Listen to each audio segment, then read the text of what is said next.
بسم اللہ الرحمن الرحیم۔ آج کا ہمارا موضوع ہے، اگر سینگ والی بکری دنیا میں بے سینگ والی بکری کو سینگ گھونپے گی تو سینگ والی بکری کے ساتھ قیامت میں کیا حشر ہوگا۔ یہ بات یاد رکھیے کہ بندوں کے حقوق کا معاملہ بہت نازک ہے۔ میدان محشر میں ایک بندہ اپنا حق طلب کرنے کے لیے دوسرے بندے کے خلاف بارگاہ الہی میں دعویٰ کرے گا۔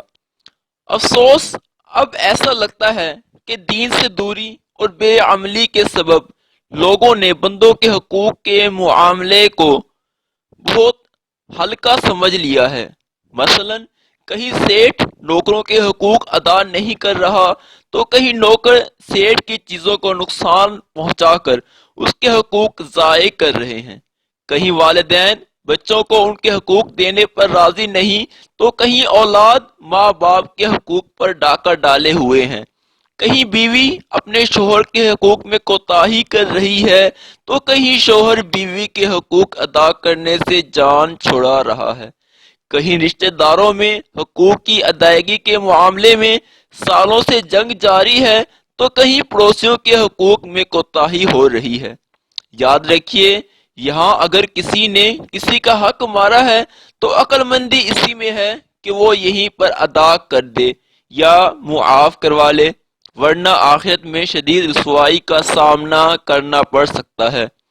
چنانچہ رسول ہاشمی مکی مدنی محمد عربی صلی اللہ تعالی علیہ وآلہ وسلم نے ارشاد فرمایا، قیامت کے دن تم لوگ ضرور حقداروں کو ان کے حقوق سپرد کرو گے، حتیٰ کہ بے سینگ بکری کا سینگ والی بکری سے بدلہ لیا جائے گا۔ مطلب یہ کہ اگر تم نے دنیا میں لوگوں کے حقوق ادا نہ کیے تو ہر صورت میں قیامت میں ادا کرو گے، یہاں دنیا میں مال سے اور آخرت میں اعمال سے۔ لہذا بہتری اسی میں ہے کہ دنیا ہی میں ادا کر دو، ورنہ پچھتانا پڑے گا۔ حکیم الامت حضرت مفتی احمد یار خان نعیمی رحمت اللہ علیہ فرماتے ہیں، جانور اگرچہ شرعی احکام کے پابند نہیں ہیں مگر حقوق العباد، آپس کے حقوق جانوروں کو بھی ادا کرنے ہوں گے۔ اے عاشقان رسول، جانوروں کے آپس کے معاملات کس طرح ہوں گے؟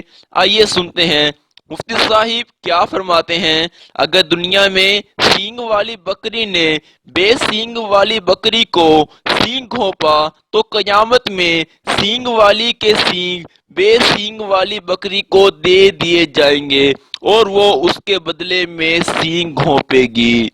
صلو علی الحبیب صلی اللہ تعالی علی محمد۔